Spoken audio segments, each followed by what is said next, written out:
Have you ever felt like you're wearing a mask, pretending to be someone you're not, just to fit into what society expects of you?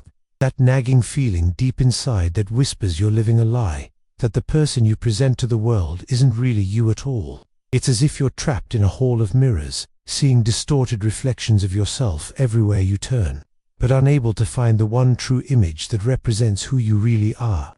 I understand that feeling. The weight of that mask grows heavier each day, doesn't it? The exhaustion of maintaining a facade, of filtering your thoughts, of calculating your responses to make sure they align with what others want to hear.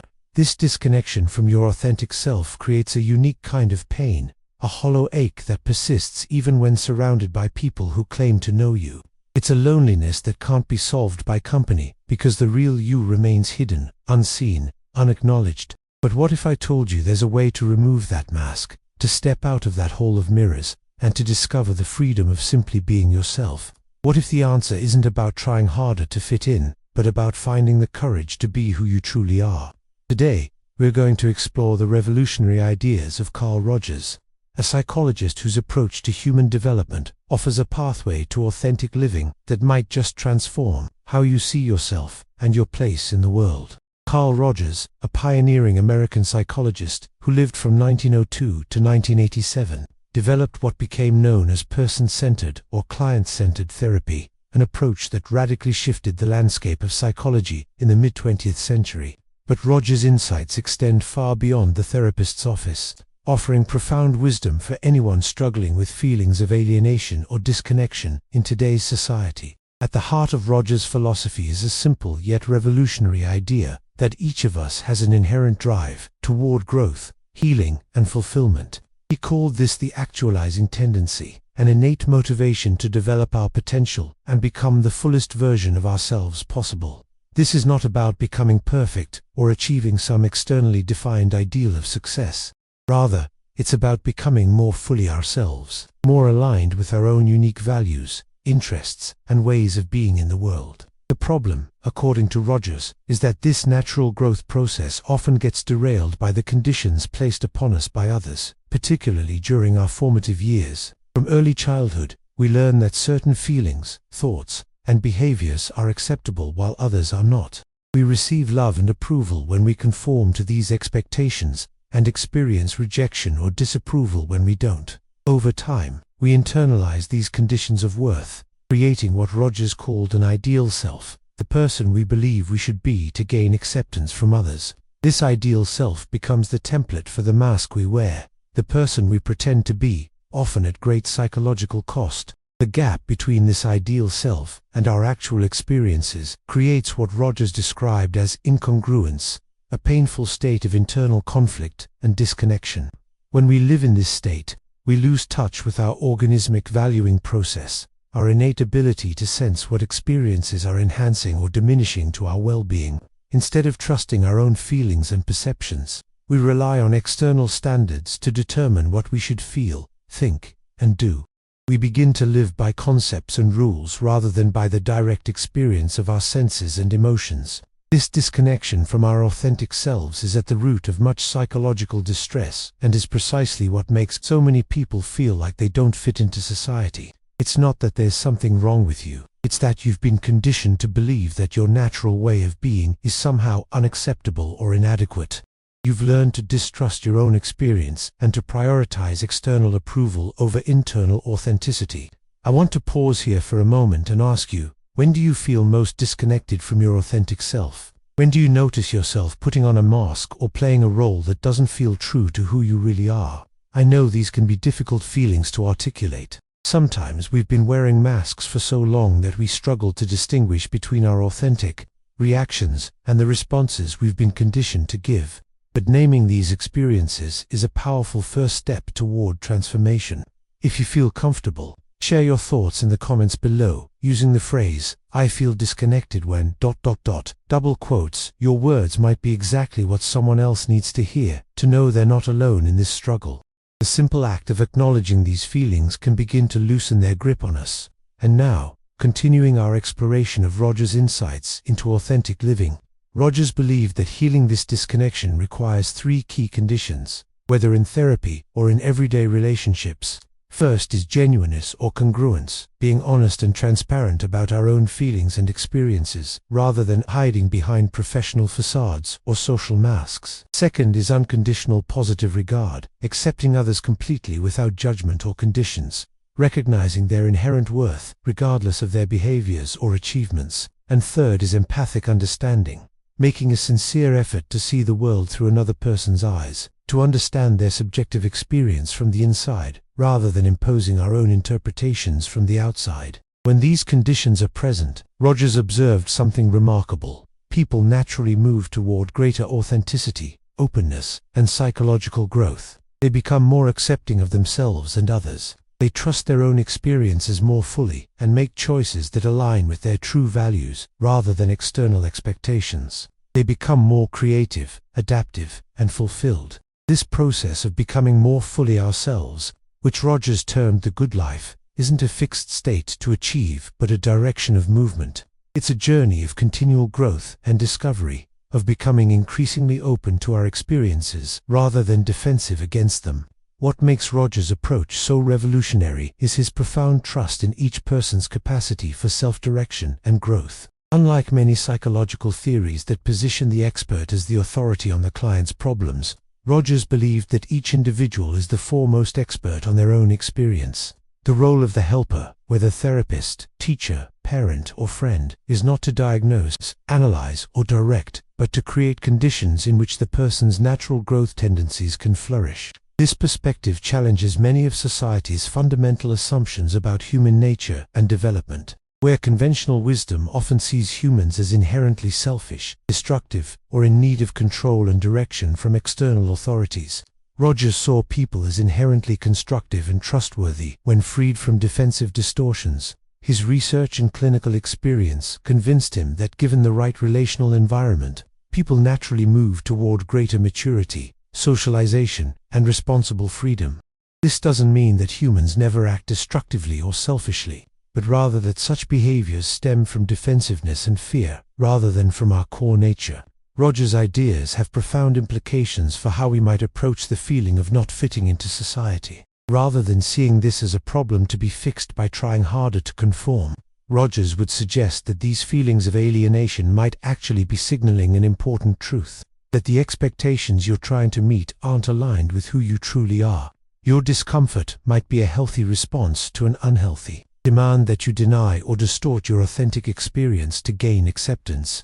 From this perspective, the path forward isn't about finding better ways to fit in, but about finding the courage to be more fully yourself, even when that means standing apart from social norms or expectations. It means beginning to trust your own experience as a valid guide to living, rather than constantly looking outside yourself for direction and validation. This doesn't mean rejecting society entirely or ignoring the needs and feelings of others. Rogers was clear that authentic individuals tend to be more, not less, socially responsible and connected to others, but their social engagement comes from a place of genuine care and choice, rather than compulsive compliance or fear of rejection. Living authentically in this way requires courage. It means being willing to acknowledge and express feelings that might not be socially acceptable. It means making choices based on your own values and needs, even when others might not understand or approve. It means being honest about your limitations and mistakes, rather than maintaining a perfect facade. And perhaps most challengingly, it means being open to change and growth, rather than clinging to fixed identities or beliefs about yourself. The journey toward authenticity begins with self-awareness, paying attention to your internal experiences without judgment. What are you feeling right now? What do you want or need in this moment? What values are most important to you? When do you feel most alive and engaged? When do you feel most drained or disconnected? These questions can help you begin to distinguish between your authentic responses and those that have been conditioned by others' expectations. Another crucial aspect of the journey is self-acceptance. Rogers observed that paradoxically, we can only change when we first accept ourselves as we are. As long as we're fighting against or denying aspects of our experience, we remain stuck in patterns of defensiveness and distortion. But when we can acknowledge and accept our feelings and behaviors without self-condemnation, we create space for natural growth and change to occur. This doesn't mean approving of everything about ourselves or giving up on personal development. Rather, It means approaching ourselves with the same kind of unconditional positive regard that Rogers found so healing in therapeutic relationships. It means recognizing our inherent worth beyond our achievements, appearance, social status, or even our behavior. It means understanding that our limitations and struggles are part of our shared humanity, not evidence of personal deficiency or failure. Self-expression is another vital component of authentic living. Finding ways to communicate your true thoughts, feelings, and needs to others, not as demands or accusations, but as honest sharing of your subjective experience. This might begin with trusted friends or family, a therapist, or even through creative outlets like writing, art, or music. The goal isn't perfect communication, but the gradual expansion of your capacity to be known by others, and to know yourself more fully in the process. Building relationships that support authenticity is equally important. Rogers' research showed that growth-promoting relationships, characterized by genuineness, acceptance, and empathy, are crucial for psychological well-being. These might be professional relationships with therapists or coaches, but they can also be friendships, romantic partnerships, or family connections, where you feel safe to be yourself without fear of judgment or rejection. Sometimes this means reevaluating existing relationships and setting healthier boundaries with people who demand your conformity to their expectations. Other times, it means seeking out new connections with those who appreciate and encourage your authentic self-expression. It might even mean finding communities or groups where your unique interests, values, and ways of being are welcomed rather than merely tolerated. Making choices aligned with your authentic self is perhaps the most tangible aspect of living more genuinely. This might involve small daily decisions about how you spend your time and energy, or larger life choices about career paths, relationships, or living situations. The key question becomes, not what should I do, or what would others approve of, but what feels right to me, what aligns with my deepest values and supports my well-being. Rogers observed that as people move toward greater authenticity, their choices tend to reflect a delicate balance between their own needs and the needs of others. They become neither selfishly self-centered nor self-sacrificingly other-directed, but capable of considering both their own well-being and their impact on those around them. This process of authentic living isn't a straight path or a destination to reach. It's a continual unfolding, with periods of clarity and confusion, connection and disconnection, courage and fear. There will be times when the old patterns of people-pleasing or conformity reassert themselves, especially under stress or in triggering situations. The invitation is not to achieve perfect authenticity, but to develop greater awareness of when you've slipped into inauthentic modes of being and to gently guide yourself back toward congruence. Rogers' research found that as people move in this direction, they typically experience a greater sense of agency and choice in their lives. Rather than feeling controlled by external circumstances or internal compulsions, they develop what he called an internal locus of evaluation, the ability to make decisions based on their own experiencing, rather than on the approval or disapproval of others. They become more process-oriented rather than fixed, more open to experience rather than defensive, more accepting of themselves and others, and more creatively adaptive to new situations. In today's society, with its intense pressures toward conformity and its constant stream of messages about how we should look, feel, think, and live, Rogers' ideas are perhaps more relevant than ever. Social media platforms create unprecedented opportunities for comparison and performance, making the distinction between authentic self-expression and curated self-presentation increasingly blurred. Economic insecurity and competitive job markets can make it feel risky to prioritize authentic living over safer, more conventional paths. And political polarization can make it challenging to express nuanced personal views that don't align neatly with partisan positions. Yet despite these challenges, or perhaps because of them, many people are hungry for greater authenticity in their lives and relationships. They're tired of the emotional labor of constant self-monitoring and impression management. They're questioning whether the external markers of success they've been pursuing actually bring fulfillment. They're seeking communities and connections where they can be known and accepted for who they truly are. Rogers' person-centered approach offers a powerful framework for understanding and responding to these yearnings, not by providing a prescriptive formula for authentic living, but by trusting in each person's capacity to find their own way forward when given the right supportive conditions. One of the most beautiful aspects of Rogers' legacy is his emphasis on the uniqueness of each individual's path. There is no standardized roadmap for authentic living, no checklist of behaviors that definitively mark someone as authentic or inauthentic. Each person's journey toward greater congruence will look different based on their temperament, values, cultural context, life circumstances, and personal history. What matters is not conformity to some external ideal of authenticity, but the subjective sense of alignment between your inner experience and your outer expression, between who you are and how you live. This internal alignment creates what Rogers called psychological freedom, the ability to move through life guided by your own organismic valuing process, rather than by rigid introjected rules or desperate attempts to secure others' approval. This freedom doesn't guarantee an easy life. In fact, the path of authenticity often involves confronting painful realities, making difficult choices, and sometimes experiencing rejection from those who are uncomfortable with your self-determination. But it does promise a life of greater wholeness, meaning, and genuine connection, both with yourself and with others who appreciate the real you.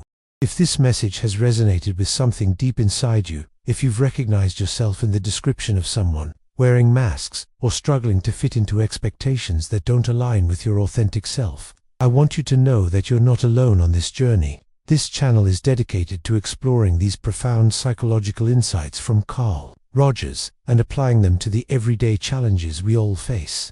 Unlike quick-fix advice or superficial self-help techniques, we're committed to honoring the depth and complexity of human experience, offering perspectives that respect your capacity for self-direction and growth. If you'd like to continue this exploration of authentic living, I invite you to subscribe to this channel and activate notifications as a commitment to your own emotional well-being and personal development. Each video is crafted as a space for reflection and discovery, where you can pause, breathe, and reconnect with your authentic experiencing beneath the noise of social expectations and internalized shoulds. I'll be here consistently, offering these perspectives and creating a community where your authentic self is welcomed and valued. Let's walk this path together, discovering the freedom and fulfillment that comes from having the courage to be imperfectly, genuinely ourselves. In Rogers' view, the path to feeling like you belong isn't about changing yourself to fit into society's mold, but about finding the courage to be authentically yourself and connecting with others who appreciate your true nature. This perspective offers a profound reframing of the problem of social alienation. What if your feeling of not fitting in isn't a flaw to be fixed, but a signal that you're trying to contort yourself into shapes that aren't natural to you? What if the solution isn't becoming more like everyone else, but becoming more fully yourself? Rogers' research repeatedly showed that as people move toward greater authenticity, they paradoxically become both more unique and more connected to others. Their relationships gain depth and meaning as they're able to meet others from a place of genuine presence, rather than performance or pretense. They discover that true belonging doesn't require conformity, but rather the willingness to stand in one's truth while still respecting the different truths of others. This is what Rogers meant when he wrote about becoming a fully functioning person, not someone who has achieved perfect self-actualization, but someone who is increasingly able to live in the present moment, trust their own experiencing, and make choices that promote growth rather than defensive stability. One of the most liberating aspects of Rogers' approach is his recognition that we are all in process, always becoming, never completed or fixed. There is no perfect end state of authenticity to achieve, no final arrival at a fully realized self. Instead, there is an ongoing flow of experience, a continual unfolding of potential, and a lifetime journey of discovery and integration.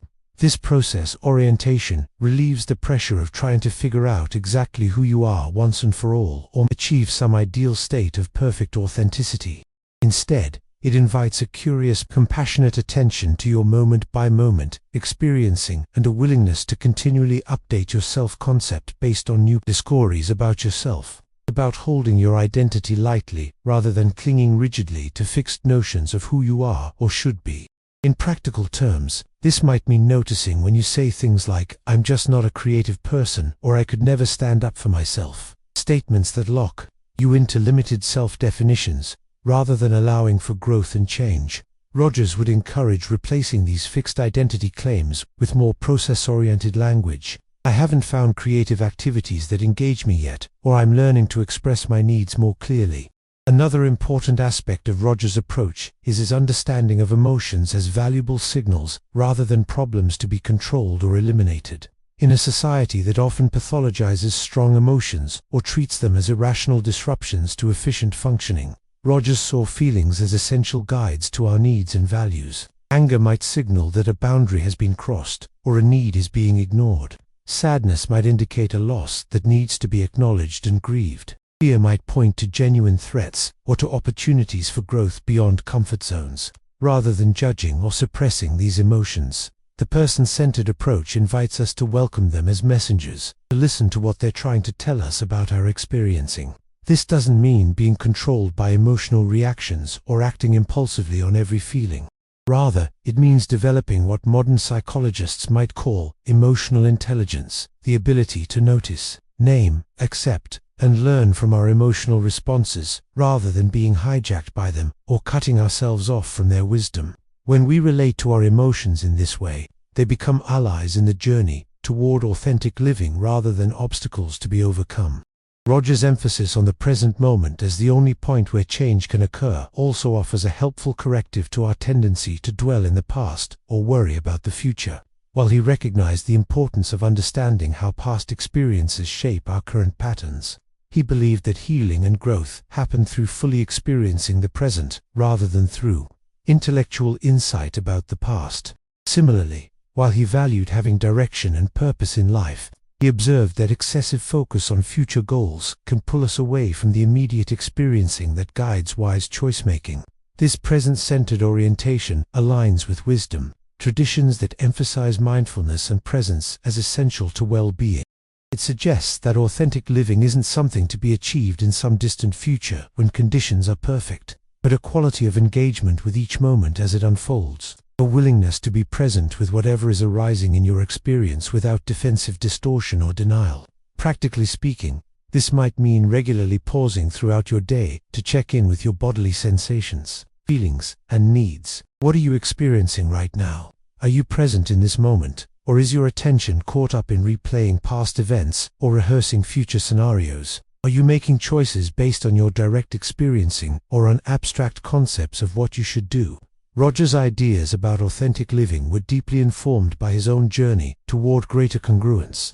Born into a strict religious family with clear expectations about proper behavior, Rogers spent much of his early life trying to meet others' standards of goodness and worth. His initial career path in the ministry and his early approach to psychology reflected these conventional values. Yet over time, through his own therapy experiences and his work with clients, Rogers gradually found the courage to trust his own experiencing and to express views that challenged the dominant paradigms of his field and his society.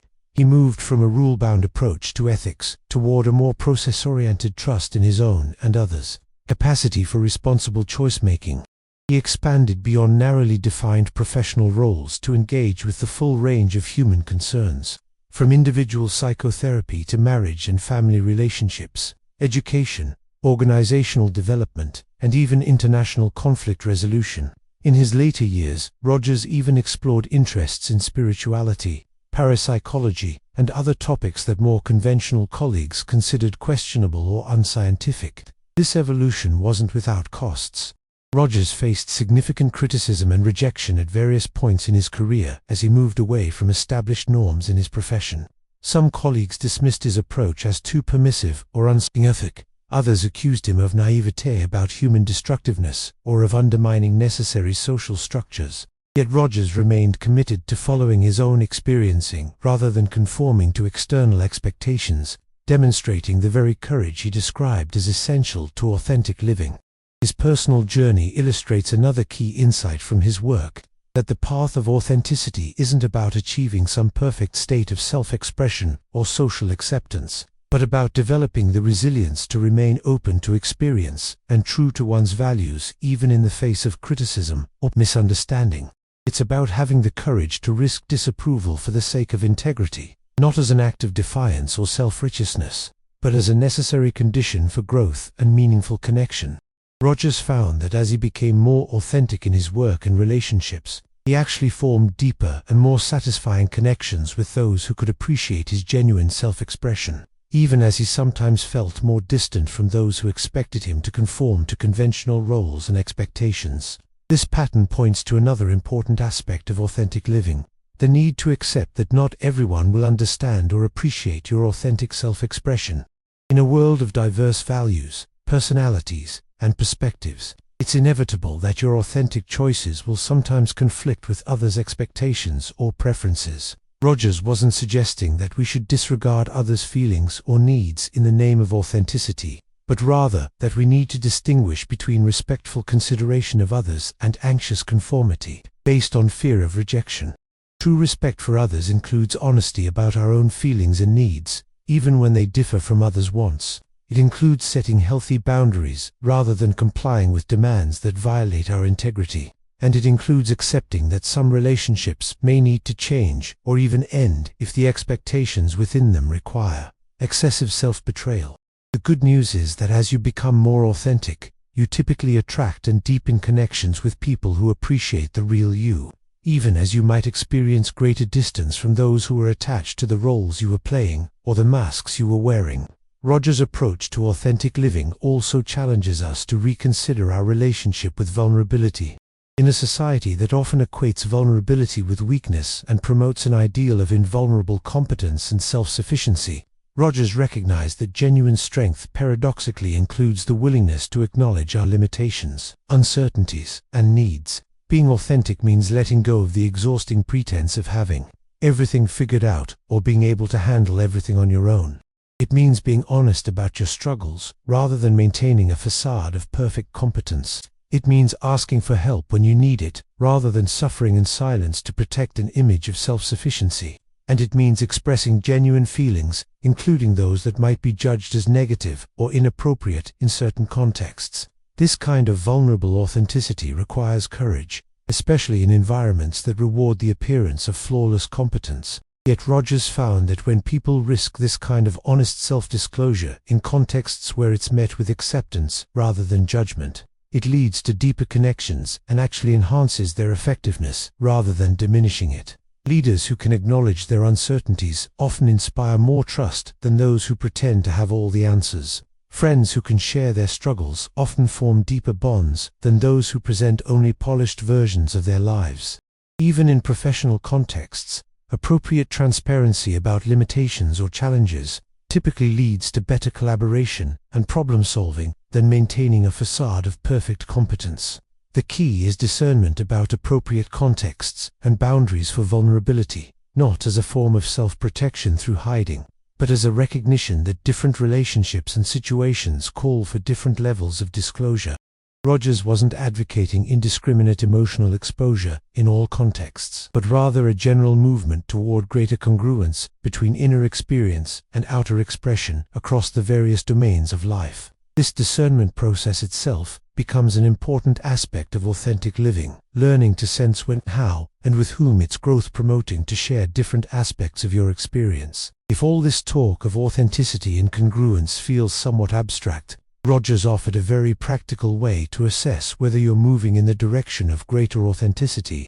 He suggested asking yourself questions like, am I living in a way that is deeply satisfying to me and which truly expresses me? Does this path of action seem to be fundamentally the best path I can follow? Am I being what I most deeply want to be? These questions shift the focus from external standards of correctness or success to the subjective sense of alignment between your choices and your deepest values and desires. They recognize that only you can determine what constitutes authentic living for you, based on your unique constellation of talents, interests, values, and life circumstances. This internal locus of evaluation doesn't mean ignoring feedback or information from others, but rather processing that input through the filter of your own experiencing, rather than automatically deferring to external authorities or social norms. Another practical aspect of Rogers' approach involves developing greater awareness of the difference between direct experiencing and conceptualizing about experience. Most of us have been educated to prioritize abstract thinking, logical analysis, and conceptual categorization over direct sensory and emotional experiencing. We learn to filter our raw experience through frameworks of interpretation that tell us what's happening and what it means, often before we've fully registered the experience itself. Rogers observed that this tendency to immediately conceptualize experience creates distance from the very reality we're trying to understand and respond to. He encouraged developing the capacity to stay with direct experiencing before rushing to interpret or explain it, to notice bodily sensations, emotional responses, and intuitive leanings without immediately categorizing or judging them.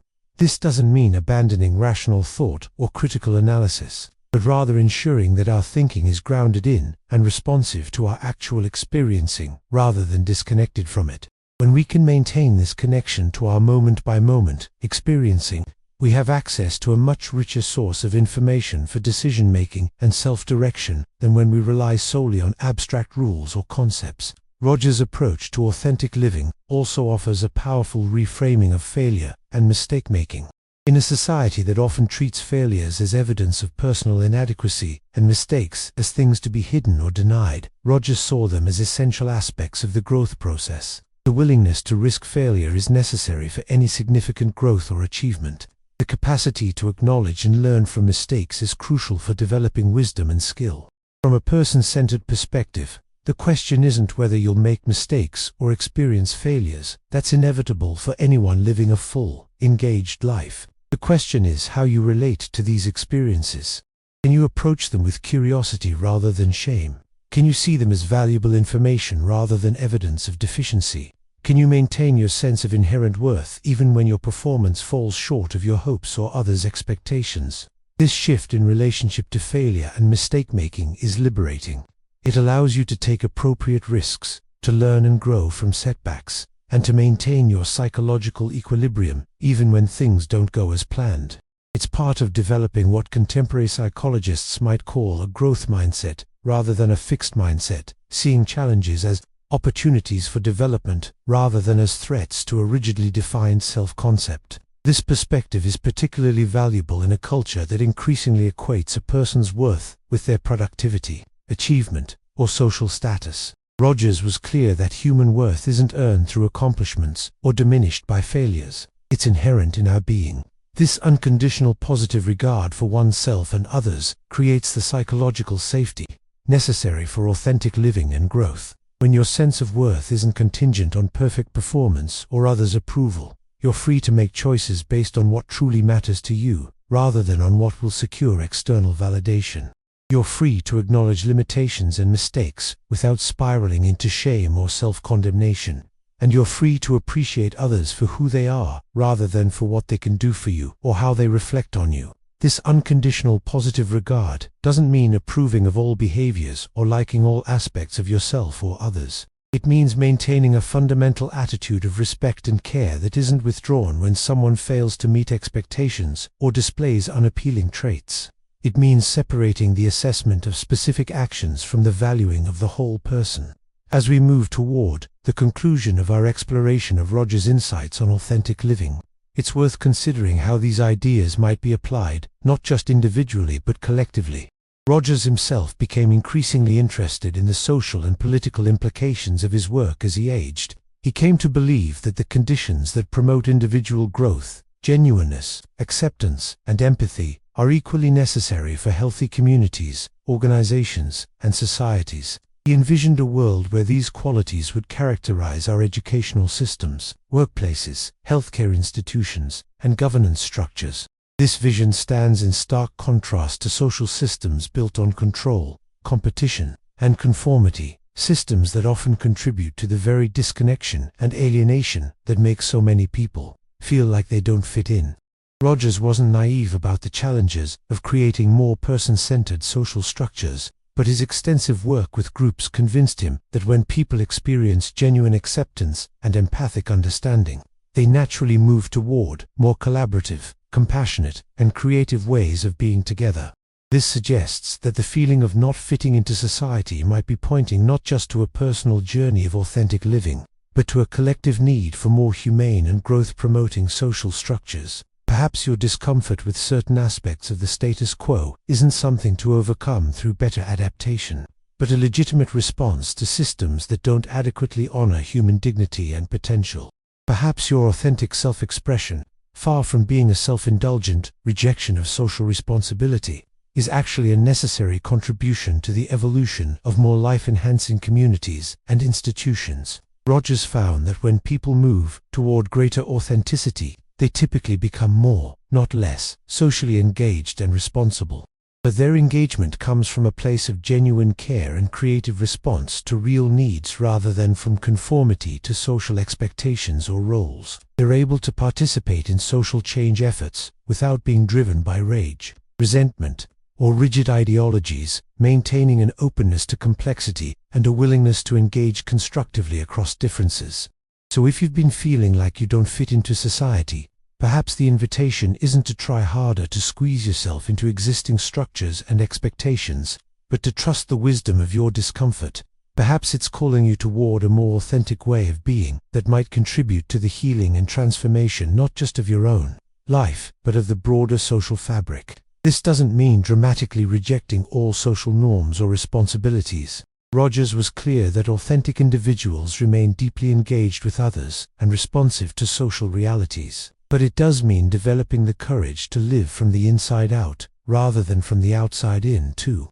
Let your choices be guided by your own experiencing and values, rather than by uncritical acceptance of external demands or expectations. It means finding ways to honor both your uniqueness and your connectedness, your individual truth and your shared humanity.